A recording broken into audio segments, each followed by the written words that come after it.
오늘 우리에게 주시는 하나님의 말씀 구약성경 시편 73편 12절 말씀부터 마지막 28절까지에 있는 말씀 보도록 하겠습니다.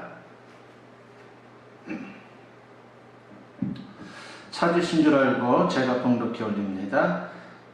12절부터 보겠습니다. 볼지어다 이들은 악인들이라도 항상 평안하고 재물은 더욱 불어났다도다. 내가 내 마음을 깨끗하게 하며 내 손을 씻어 무죄하다 한 것이 실로 헛되도다. 나는 종일 재난을 당하며 아침마다 징벌을 받았도다. 내가 만일 스스로 이르기를 내가 그들처럼 말하리라 하였더라면 나는 주의 아들들의 세대에 대하여 악행을 행하였으리이다. 내가 어쩌면 이를 알까 하여 생각한즉 그것이 내게 심한 고통이 되었더니 하나님의 성소에 들어갈 때에야 그들의 종말을 내가 깨달았나이다. 주께서 참으로 그들을 미끄러운 곳에 두시며 파멸에 던지시니 그들이 어찌하여 그리 갑자기 항폐되었는가. 놀랄 정도로 그들은 전멸하였나이다. 주여, 사람이 깬 후에는 꿈을 무시한 같이 주께서 깨신 후에는 그들의 형상을 멸시하시리이다. 내 마음이 산란하며 내 양심이 찔렸나이다. 내가 이같이 음에 무지함으로 주 앞에 짐승이오나 내가 항상 주와 함께하니 주께서 내 오른손을 붙드셨나이다. 주의 교훈으로 나를 인도하시고 후에는 영광으로 나를 영접하시리니 하늘에서는 주 외에 누가 내게 있으리요 땅에서는 주밖에 내가 사모할 리 없나이다. 내 육체와 마음은 쇠약하나 하나님은 내 마음의 반석이시요 영원한 분기시시라. 무릇 주를 멀리하는 자는 망하리니 음녀같이 주를 떠난 자를 주께서 다 멸하셨나이다. 하나님께 가까이함이 내게 복이라. 내가 주 여호와를 나의 피난처로 삼아 주의 모든 행적을 전파하리이다. 아멘. 오늘 이 본문 말씀을 가지고 하나님은 나의 전부라고 하는 제목으로 여러분과 같이 은혜를 나누고자 합니다. 우리는 하나님의 은혜로 사는 존재입니다. 그러므로 하나님께 감사하는 것은 너무도 마땅한 것이죠. 그럼에도 인간은 죄로 인해서 하나님께 감사할 줄 모릅니다. 감사하지 않는 것은 하나님께도 잘못이지만 내 자신에게도 큰 손해라고 하는 것을 알아야 합니다. 그래서 하나님은 감사를 잊지 않도록 우리에게 감사절을 기억하고 지키라고 명령하신 겁니다.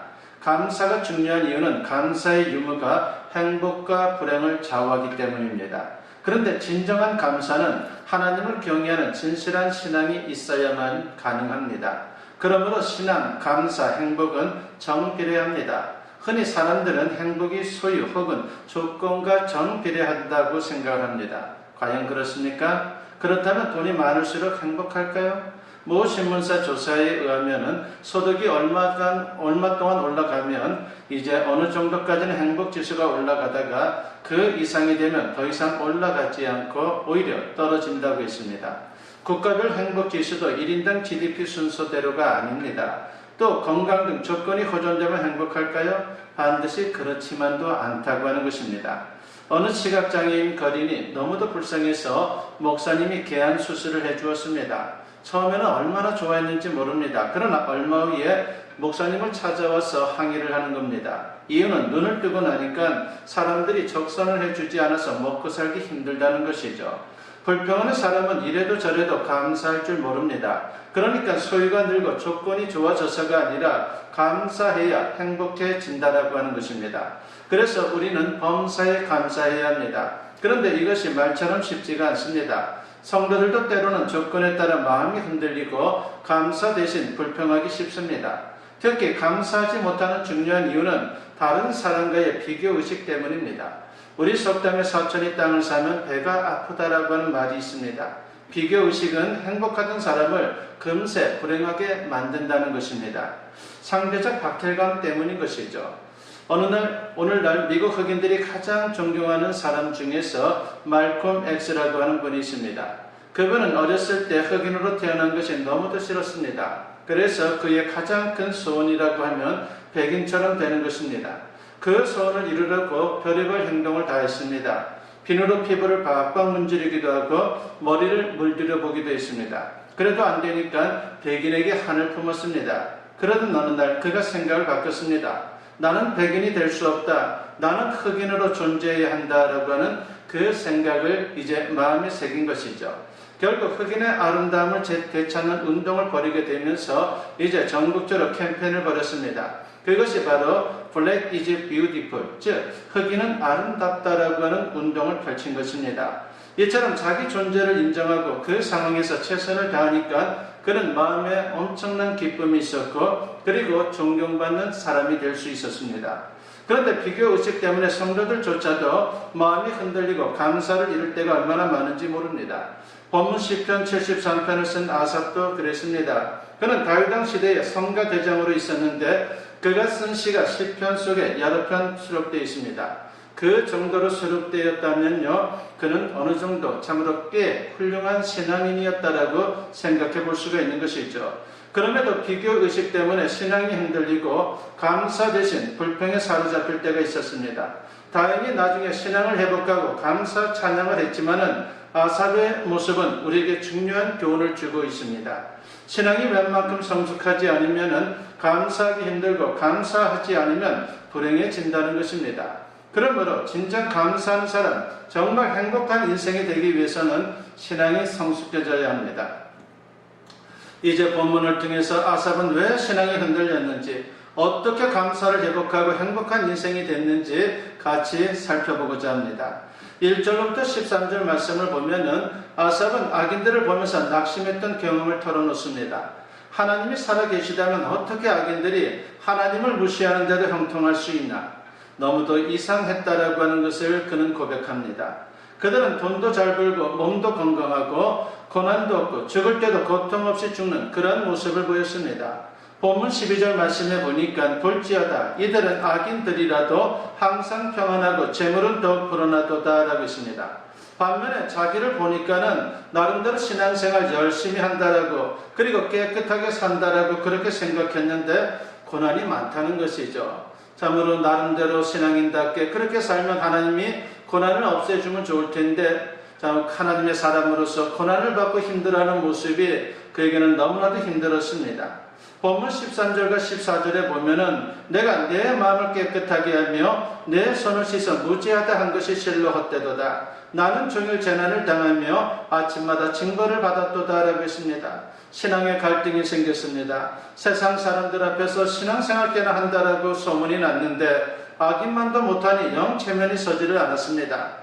당연히 의인이 악인보다 잘 돼야 되는 것 아닙니까? 그런데 악인이나 의인이나 비슷하다면 신앙생활이 무슨 유익이 있겠습니까? 게다가 악인은 형통하고 승승장구하는데 의인은 반대로 고난만 당한다면 정말 신앙이 헷갈릴 수밖에 없다라고 하는 것입니다. 이럴 바에는 차라리 신앙생활을 거둬치우고 싶은 그런 마음이 굴뚝 같았을 것입니다. 그러나 이건 어디까지나 우리의 무지 때문에 오해하는 것입니다. 하나님의 깊은 뜻을 이해해야 성숙한 성도입니다. 다행히 아삽은 하나님의 뜻을 깨닫게 됩니다. 그리고 신앙을 회복하고 감사 찬양을 드리게 됩니다. 본문 16절과 17절에 보니까 내가 어쩌면 이를 알까 하여 생각한즉 그것이 내게 심한 고통이 되었더니 하나님의 성소에 들어갈 때에야 그들의 종말을 내가 깨달았나이다 라고 했습니다. 아삽은 갈등이 너무도 심했는데 성소 즉 하나님 앞에 기도하고 말씀을 묵상하면서 하나님의 뜻을 깨닫게 되었습니다. 하나님은 공의로우셔서 악인이 회개하기를 기다리지만 끝내 돌아오지 않으면 결국은 심판한다는 것이죠. 본문 18절과 19절을 보면 주께서 참으로 그들을 미끄러운 곳에 두시며 파멸에 던지시니 그들이 어찌하여 그리 갑자기 항폐되었는가 놀랄 정도로 그들은 전멸하였나이다 라고 했습니다. 아삽은 이때 눈이 확 떠지는 체험을 합니다. 그러면서 악인의 형통이 아무것도 아니다라고 하는 것을 비로소 깨닫게 됩니다. 오히려 의인에게 주시는 하나님의 축복이 얼마나 놀라운지를 깨닫습니다. 한마디로 비교가 안 된다는 것이죠. 그래서 성숙한 신앙의 사람은 비교의식에서 벗어날 수 있고 감사할 수 있고 행복할 수 있는 것입니다. 그렇습니다. 성숙한 신앙은 보는 눈이 달라지는 겁니다. 그렇다면 어떻게 달라집니까? 첫째는 육신보다 영혼을 보는 눈이 열린다라고 하는 것입니다. 그렇습니다. 신앙이 성숙해지면은 육신보다 영혼을 보는 눈이 활짝 열리게 됩니다.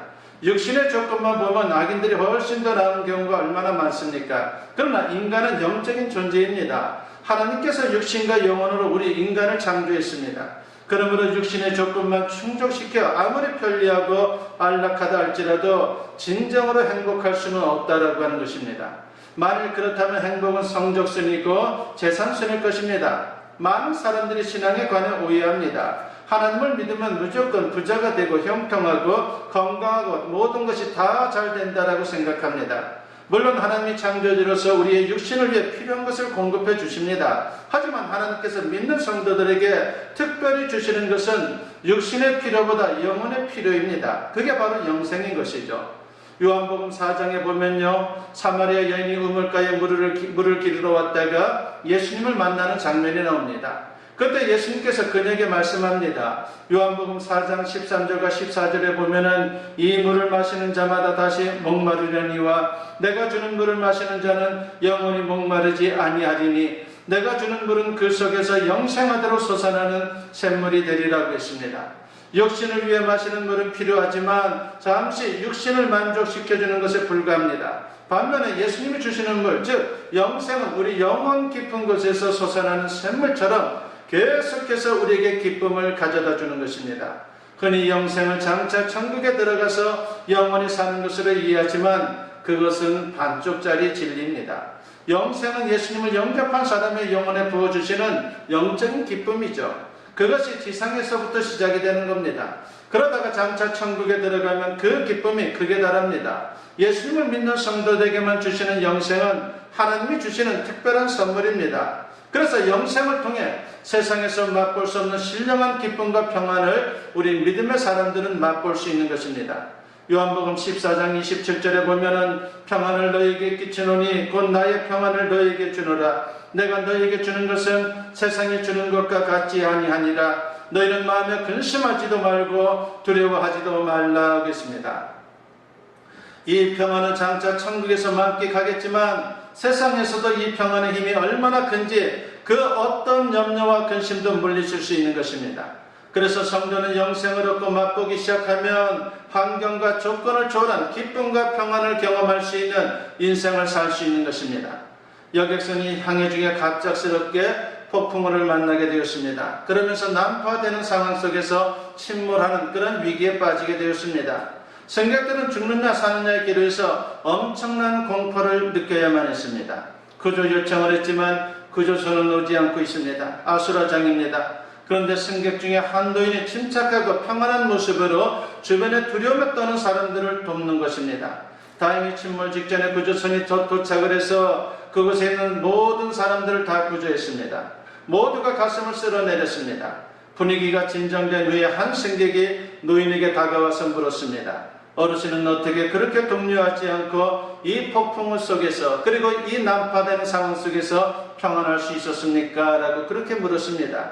그러자 노인이 빙그레 웃으면서 이런 대답을 합니다. 둘째 딸 만나러 가는 길이었죠. 첫째 딸은 몇 년 전에 천국에 갔습니다.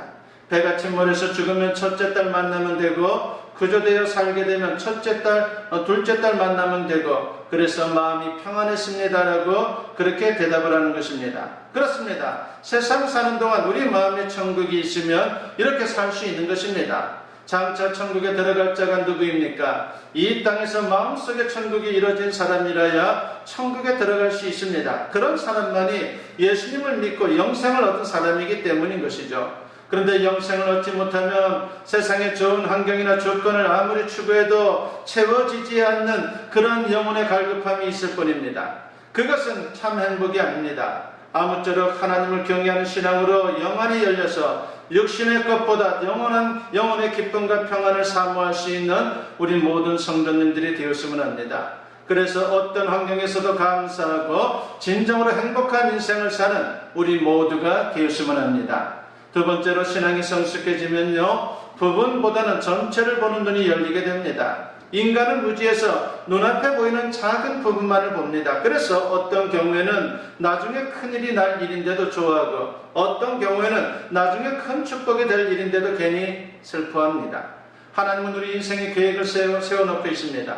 그 계획이 이루어지기까지 때로는 고난과 역경이 올 수가 있습니다. 그러나 전체를 보는 눈이 있으면 어떤 상황에서도 감사할 수 있고 행복할 수 있습니다. 그런데 전체를 보는 눈이 없으면 언제나 불평하고 원망하는 인생을 살 수밖에 없는 것이죠. 사도 바울은 로마서 8장 28절에서 분명히 말씀합니다. 우리가 알거니와 하나님을 사랑하는 자, 곧 그의 뜻대로 부르심을 입은 자들에게는 모든 것이 합력하여 선을 이루느니라 하고 있습니다. 하나님의 자녀들에게는 하나님의 섭리 가운데 모든 것이 종합되어 선한 결과를 가져온다라고 하는 것입니다. 한 오천 마을에 고기잡이 나간 배가 있었는데 밤이 늦도록 돌아오질 않는 것입니다. 가족들이 얼마나 걱정이 되었겠습니까? 한 집 두 집 걱정하니까 온 동네 사람들이 다 걱정을 합니다. 그런데 이런 상황에서 설상가상으로 어느 집 아이가 촛불을 넘어뜨려서 집에 불이 났습니다. 동네 사람들은 불 끄랴 돌아오지 않는 배 걱정하랴 너무나도 정신이 없었습니다. 불난 가정은 또 어떻습니까? 남편은 풍랑으로 돌아오지 않지요. 가재도구는 다 탔지요. 얼마나 가혹한 시련입니까? 그런데 아침이 되어서야 그렇게 고대하던 배가 돌아왔습니다. 배에 탄 사람들이 이렇게 말합니다. 어젯밤 풍랑 속에서 배가 방향을 잡지 못하고 방황하고 있는데 갑자기 육지에서 큰 불이 올라와 그 불길을 보고 항로를 바로 잡았다는 것입니다. 보십시오. 이 집에 난 불이 재앙입니까? 아니면 구원의 등불입니까? 집에 불이 나지 않았으면요 가장을 잃었을 것입니다. 우리는 사건을 잘 보아야 합니다. 일부분만 보고 하나님이 계신가 안 계신가, 하나님이 나를 버리신 것은 아닌가 이렇게 말해서는 안 됩니다.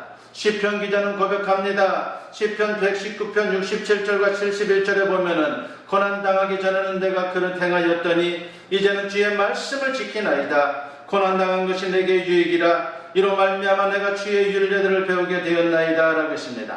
하나님은 당신의 자녀들을 사랑하셔서 때로는 고난과 징계를 주십니다. 그것은 우리 인생에 유익해서 그러는 겁니다. 아무쪼록 고난과 역경이 와도 낙심치 말고 성숙한 신앙으로 하나님이 이루시는 선한 역사를 경험할 수 있는 우리 모두가 되었으면 합니다. 세 번째로 신앙이 성숙해지면요 순간보다는 영원을 보는 눈이 열리게 됩니다. 하나님은 우리 인생에 순간만 좋은 것을 원치 않습니다. 영원히 좋은 것을 주님은 원하고 있죠. 순간만 보면 하나님이 왜 이러지 하고 의심하고 실망할 수 있습니다. 그러나 결국은 이런저런 일들을 통해서 우리를 영원한 천국으로 인도하게 되는 것입니다. 본문 24절 말씀에 보면은 주의 교훈으로 나를 인도하시고 후에는 영광으로 나를 영접하시리니 라고 있습니다. 아삽은 의심하고 실족할 뻔했지만 결국은 영원한 영광 즉 천국으로 인도하실 것을 믿고 감사 찬양을 했습니다. 이 세상에서 잘 먹고 잘 사는 것도 중요하지만 죽음 이후에 내가 어디로 갈 것인지 항상 생각해야 합니다. 히브리서 9장 27절에 보면은 한 번 죽는 것은 사람에게 정해진 것이요 그 후에는 심판이 있으리니 라고 있습니다. 모든 사람에게 죽음 이후에 심판이 있고 그에 따라 각각 영원한 내세로 들어가게 될 것입니다. 그런데 이 세상에서 아무리 호의호식하며 떵떵거리고 살았을지라도 천국에 들어갈 수 없다면 그것은 최대의 비극입니다. 누가복음 16장을 보면요 거지 나사로와 부자의 이야기가 나옵니다. 거지였지만 나사로는 하나님을 경외하는 신앙으로 천국에 들어갔습니다. 반면에 부자는 세상 욕망만을 위해 살다가 곧 지옥으로 떨어졌습니다. 천국과 지옥이 실존한다면 우리 인생에서 가장 중요한 게 뭡니까? 천국에 들어가는 것 아니겠습니까? 그러므로 예수님을 믿는 게 최고의 축복입니다. 하나님을 아버지로 모시는 게 최고입니다. 그보다 더 큰 축복은 없습니다. 이 모든 사실들을 깨달은 아삽은 고백합니다. 시편 25절과 26절에 보니까 하늘에서는 주 외에 누가 내게 있으리요 땅에서는 주밖에 내가 사모할 리 없나이다. 내 육체와 마음은 쇠약하나 하나님은 내 마음의 반석이시요 영원한 분기시시라 하겠습니다. 무슨 말입니까? 하나님이 전부라는 것입니다. 하나님만 계시면 인생에 부족한 게 없다라고 아삽은 고백하고 있습니다. 이제 우리가 할 일은 분명합니다. 아삽이 결심한 그대로입니다. 본문 28절에 보면은 하나님께 가까이 함이 내게 복이라. 내가 주의 여호와를 나의 피난처로 삼아 주의 모든 행적을 전파하리이다 라고 했습니다. 하나님을 가까이 해야 합니다. 그리고 하나님이 얼마나 좋은 분인지 전파해야 합니다. 오늘 맥주감사주일에 우리의 신앙을 점검했으면 합니다. 우리가 감사하지 못하는 이유, 우리가 행복하지 못한 이유, 그것은 오직 하나님이 나의 전부라고 하는 신앙 고백이 우리에게 없기 때문일 것입니다. 아무쪼록 아삽처럼 나의 전부이신 하나님을 굳게 믿고 날마다 감사하며 행복한 인생을 살 수 있는 저와 여러분 모두 될 수 있기를 주님의 이름으로 간절히 축원합니다. 기도드립니다. 사랑과 은혜가 충만하신 아버지 하나님 감사합니다. 오늘 맥주 감사 주일을 맞이하여 주님의 말씀을 통해서 우리가 도전을 받았습니다. 아버지 하나님이시 우리에게 성숙한 신앙이 필요합니다. 그래서 우리의 영혼을 열어주시사 아버지 하나님의 거룩하신 뜻을 보게 하여 주시고 아버지 하나님의 놀라우신 사랑을 깨닫게 하시고 그래서 어떤 상황에서도 감사하며 찬양할 수 있는 우리 모두가 되게 하여 주시옵소서. 감사드리옵고 예수님의 이름으로 기도드리옵나이다. 아멘. 축복 기도드립니다. 이제는 우리 주 예수 그리스도의 은혜와 아버지 하나님의 무궁하신 사랑하심과 성령의 감화감동 역사 충만하심이 오늘 주님께 예배로 영광 돌리며 선포된 말씀과 같이 하나님이 나의 전부라고 하는 신앙 고백을 가지고 세상을 향하며 항상 감사할 수 있는 인생을 살아가기를 다짐하고 결단하는 주님의 사랑하는 자녀들 위해 지금으로부터 영원토록 함께 하시기를 간절히 축원하옵나이다. 아멘.